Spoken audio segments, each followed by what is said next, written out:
the Observing Fullerton podcast, we are interviewing Aimee Aul. She's a longtime Fullerton resident, a musician, and a museum educator. There you go. All right. Aimee, thank you so much for being on the show today. Oh, thank you for inviting me. Of course, it's a real pleasure to have you here today. So let's start with a brief introduction. Tell me a little bit about yourself. What should the audience know about you? Oh, gosh. Well, I like to say I wasn't born in Fullerton, but I got here as soon as I could in 1972. So I'm a product of, Fullerton schools and Fullerton High School, Fullerton College, and Cal State Fullerton. So I really love this town. Yeah. And you mentioned earlier that you are a musician, you're an arts educator, a museum educator. Yeah. So is that one of your, the creativity aspect of it is one of your passions? Yes. I come from a musical family, and I've always been interested in music and visual arts, and pursued both of them.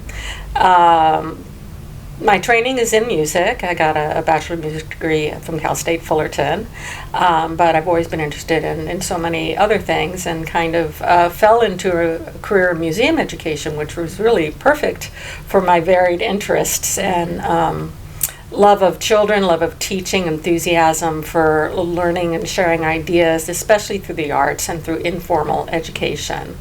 So I have been very fortunate to be able to find avenues of creativity that also manage to kind of pay the mortgage, so I'm pretty lucky. Yeah, that's certainly, I think with artists, that's certainly a privilege. It's really hard, yeah. I've been very fortunate. Yeah, and I think you deserve all of that. So you actually have a really good history with us, the Fullerton Observer. Yeah. So you worked with the founder. Tell me a little bit about that. Oh, it was wonderful. I was not a founding member of the Fullerton Observer, but I was looking through some old archives to try to figure out when exactly did I join. I think it was 81 or 82 when I was like fresh out of high school. And that was it was kind of magical time in a lot of ways, where there was always been political tensions and stuff like that in any community, but this was a time of creativity and civic engagement and dialogue. And Ralph Kennedy was just such a huge part of that, showing up at city council meetings and making his voice heard and standing up for the underdog. And he was listened to and respected even by people who didn't agree with him. It was a very kind of a wonderful time. We all had 8th grade civics, and we were told, to be civically engaged, and I took that to heart, as did many of the people in my generation. And my way of being civically engaged was working on the Observer and trying to contribute to local nonprofit journalism, because even back then the writing was on the wall about local papers going under and local coverage being sort of regionalized and nationalized. So I felt that was very, very important. And of course Ralph Kennedy had that vision long before. Yeah, I was looking into this a little bit, and I think the stats are something around 2 newspapers or something go under every week. Right. But I didn't realize it was that far. It was. The writing was on the wall back then, even long before the internet age. So Ralph really kept that alive, and I think would be just so proud of what you guys are doing with the paper. You would hope so. We tried to keep the legacy alive. I think so. What kind of stories were you writing at that time? I started I did some cartooning, and I started the Community and Fine Arts Calendar. And you have to realize that this was long before the internet age. It's not like you could click on something and find out what was going on around town. Right. I literally had to get on the phone, those things that used to, have lines into the wall, and call Fullerton College and go, "Hi, this is Aimee from the Observer. What's going on the month of November?" And a human on the other end would say, "Well, as a matter of fact, we have this going on." So it was a matter of literally calling people and talking to people and asking what they had coming up. And, "Oh, do you have a picture you can send us?" And typing it up like on a typewriter on onion skin newspaper, with like white out, and then delivering it to, putting it in the mail mailbox, and then calling Ralph and saying, okay, the community calendar's in the mailbox, go check it out, and then somebody else would type it and put it in. So that was, like real old school, journalism. And so that was neat, that was fun. I also did some opinion pieces when I became a city employee in 1989. That had to go away. Mm-hmm. Yeah. So I think and the community calendar has still survived to this day. Right. And but now it is digital. You can click on something, it will take you to a separate link, but it's still a resource that's available, and that's all thanks to you. Yeah. Well, so it was Ralph's instigation. Mm-hmm. He called the shots. He even told me the creative process in doing some of the editorial cartoons was hilarious, because he goes, okay, what I want to see is I want a caricature of whoever. He would name some politician. I go, well, what does he look like? And we didn't. It's not like we could go on Google search. He goes, well, he's a white guy and he has like kind of a high forehead, and so I like draw pictures of what he was describing over the phone, or go to a council meeting to try to look at this guy. He goes, is that the guy you're talking about? Mm-hmm. So yeah, I did the cartoons.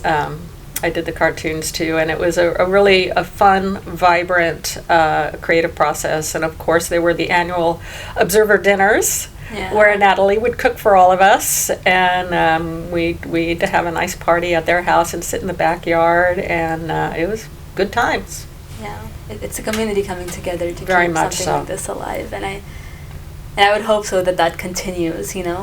Well, that's the vision. That you might have policies, programs, whatever you have. What it all comes down to is people and relationships between actual people in actual living spaces in actual communities. Yeah. And I think that's the vision Ralph had, certainly. And a print newspaper is so integral to keepking those relationships and keeping that community going and informed and transparent and accountable. Mm-hmm. I think on all ends. So it's such a fangirl moment for me. I know. Sitting with you, talking about the founding of this paper when we're trying to kind of bridge it with the digital age. Right. So it's Well, it's not impossible. I'm more on the Luddite side of things, but I think there is a possibility. There is a place for digital media in creating true community, and I think that's your generation's challenge. Yeah, it's a reality now, because I think Emma and I here behind the scenes have this conversation we have these conversations as social media managers and people that it has all of these bad aspects to it, right? You have the addiction, you have the it's the mindless scrolling and the negativity and the toxicity, but then there's also this other side of community, because everyone's on there. So if everyone's on there, that's where you reach them. It could be positive if you curate it to that way.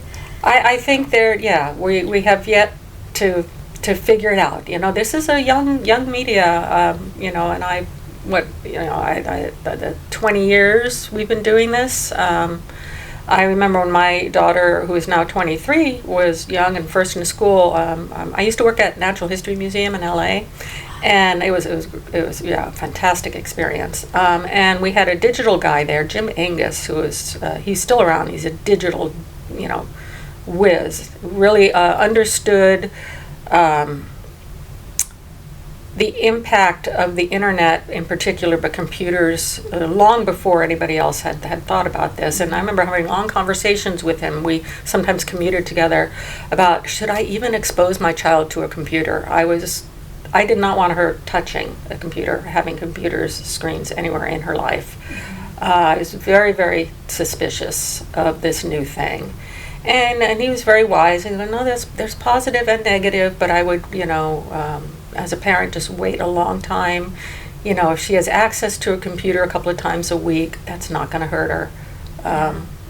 And honestly, I kind of think that's still good advice. We're carrying these computers around in our pockets, but, to get on my little Luddite soapbox, I think the 20-year experiment is over.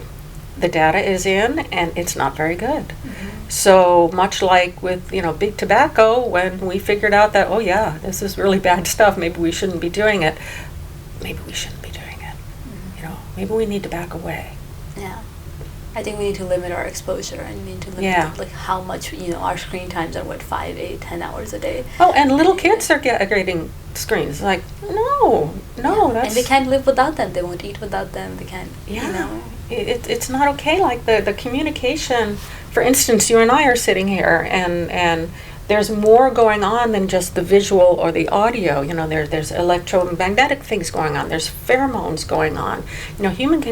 Human communication, and especially child development, is very complex, and it can't be managed digitally. Right. So staying on that topic of human connection and community, you and Christina Gardner, you created the Haunted Walking Tours of Fullerton Museum Center. So what was the intention behind this museum tour, and what do you think the impact has been? Oh my gosh, the Haunted Fullerton Walking Tours is a museum program, and a lot of people were involved. Christina is one of the original ghost guides who... she's somebody else you might want to interview. Brings a wonderful creative flair to everything she does. Back in, I think it was 2000, when I was working at the museum, our then director, Joe Fells, really, really creative man, put the whole staff together. It goes, okay, we have to come up with a Halloween event, because there's some ghost stories around the Village del Sol, and let's do a fundraiser. And we were throwing around ideas, talking about maybe having, costumed actors jump out as ghosts and stuff like that. And I was the museum educator, and so I was like, hold us, stop. We're a museum. We're a trusted educational institution. I don't think we should be just, doing a teenage basement haunted house event. I think we should make this a scholarly educational event. And so, because he was such a great supervisor and really encouraged me and other staff members to grow and to pursue their passions, he goes, okay, go for it, Go to the microfiche back in the day, do the research, see what you can do, interview people. And people came out of the woodwork. It was amazing, all the ghost stories that came out of the woodwork. Mike Rito was a big part of that. Randy Mudrick, Sylvia Palmer Mudrick. Who else was involved in the early? Tony Gonzalez from the Auditorium. John Reed from Les Potager. And if I left anybody else, I'm sorry, but a lot of people shared their ghost stories with me. So I was lucky enough. Oh, Dave Dial, who used to be the manager of Heroes. I was lucky enough to just go around and interview people who had these sort of ghostly experiences and get their firsthand information, and then go to the local history room at the Fullerton Public Library and do research on the history of the buildings and some of the historical people who were involved, and really put together a really fun tour. And then a couple of years into the tour, we fell in with a group of paranormal researchers, NOPS, North Orange County Paranormal Society, who actually investigate haunted spaces. And what I think the haunted tour has done, and what I hope it has done, again, it's all about building community. If you can look at anything in my whole career and what I seek to do, is to build community. Get people out of their cars, walking, talking to each other, and discovering things around Fullerton. And so really the haunted tour, all the stories are true, as to whether they're supernatural or not. We'll leave that up to the audience to decide. But all the stories are true in that they were collected and verified from primary sources. And people get into places that they never even knew existed on the haunted tour. Plus they're walking and talking with people they didn't know before that evening. And so it's just really cool. Yeah, so where can people access more information about these tours, and where can they sign up? Well, the Haunted Fullerton Walking Tour is a museum program. So you go to the Fullerton Museum Center website. I know they're going on, I don't know, because I don't work there anymore. I'm volunteering on the haunted tours, off work time. But yeah, go to the museum website, and I know there are spaces available. Yeah, it's a great tour. It's a great time. Yeah, and what a great community project, especially thinking it's October. It's almost Halloween. I know. It's fun.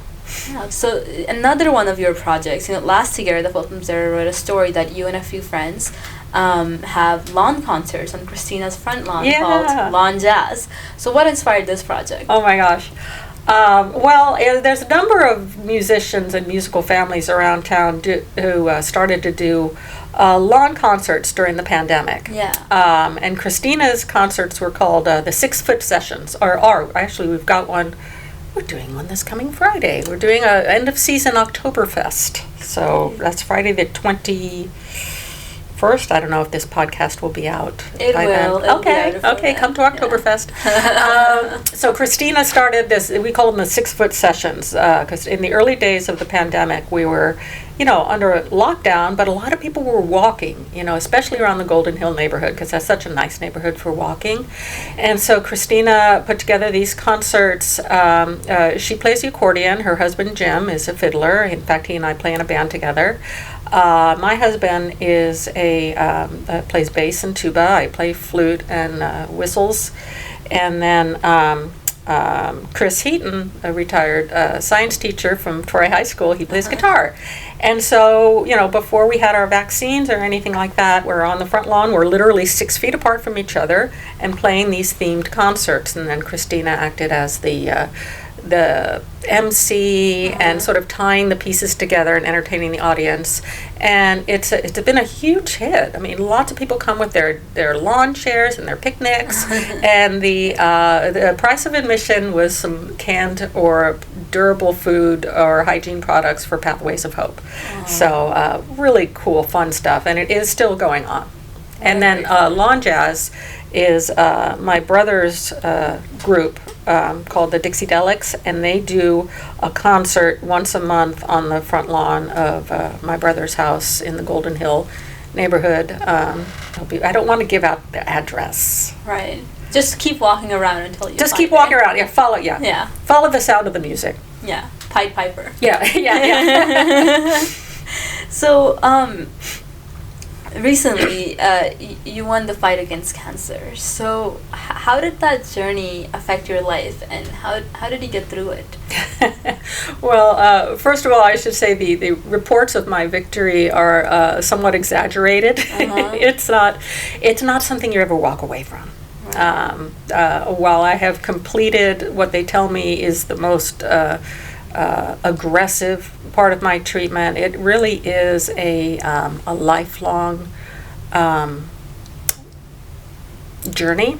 Yeah, and it's very difficult, and it continues to be difficult. I think if I would have anything to say to somebody who is going through that journey, don't think too far ahead. Take it one step at a time. And don't go looking up stuff on Dr. Google. You're just going to scare the daylights out of yourself. So just breathe deep and carry on. That's such a positive mindset and outlook to have. Yeah, because you get nervous, you get anxious, and you think you're going to find something that's going to make you feel better.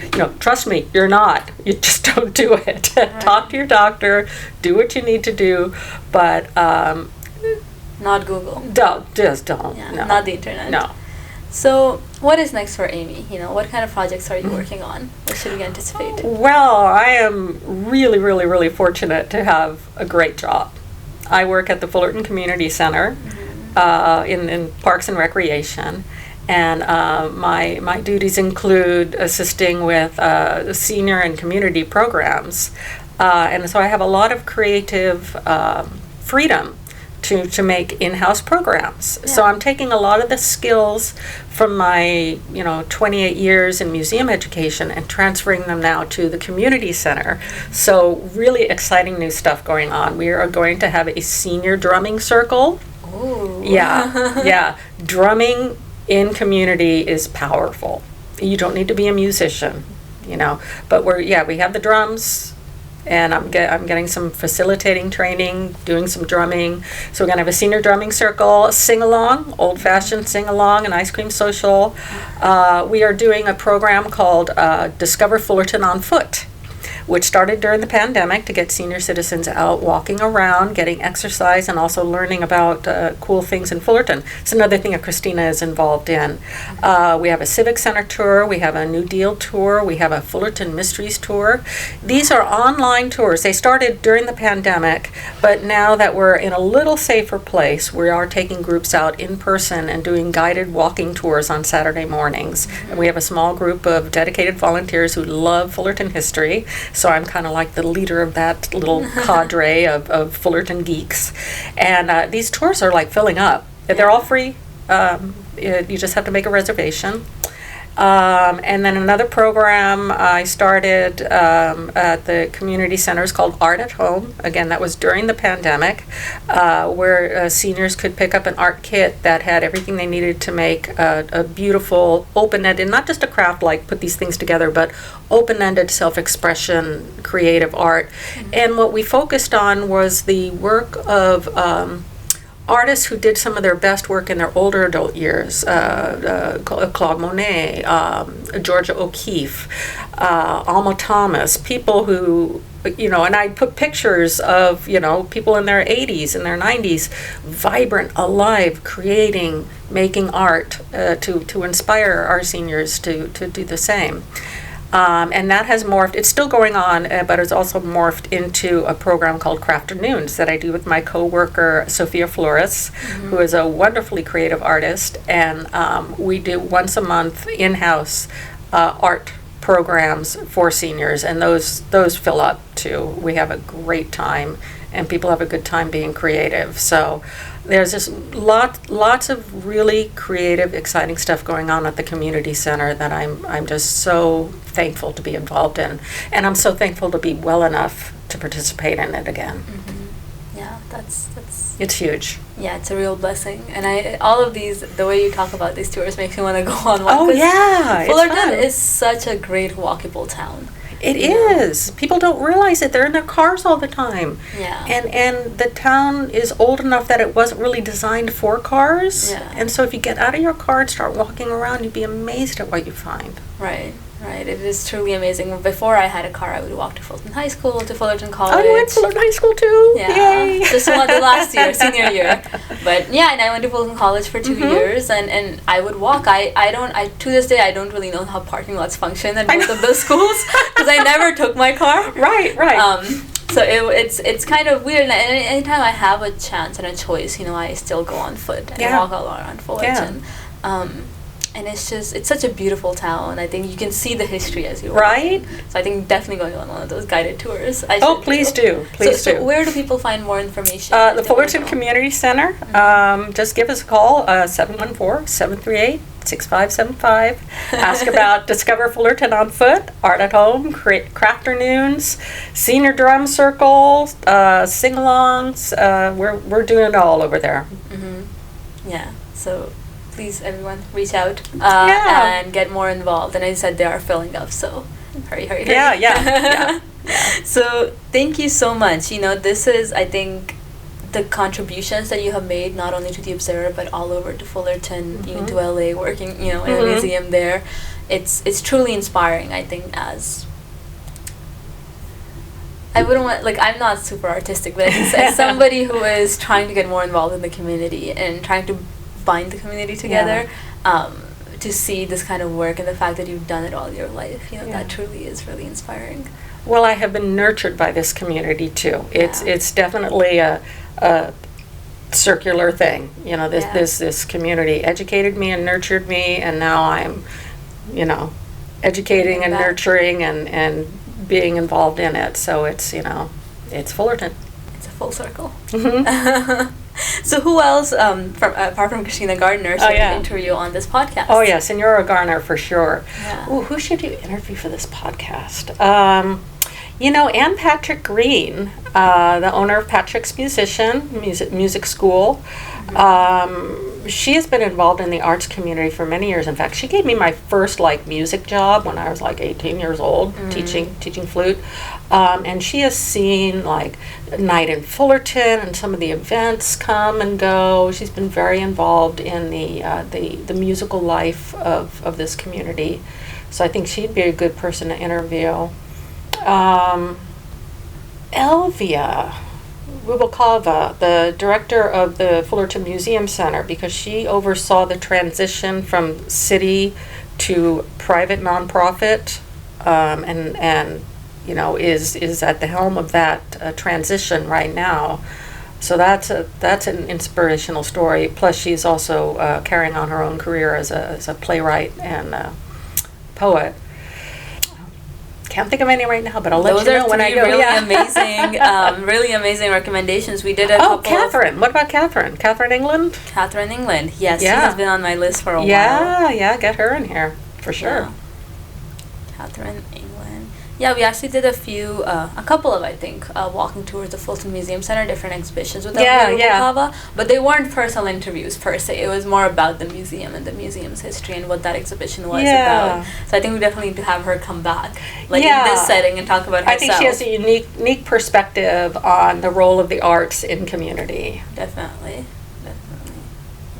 And I just want to say how much I love the Fullerton Museum Center. It's truly such a fantastic space to be in. I'm sad sad I don't work there anymore, but I'm just so grateful to be at the community center, and I'm just so thrilled that the museum is thriving. Yeah. You know, it's great.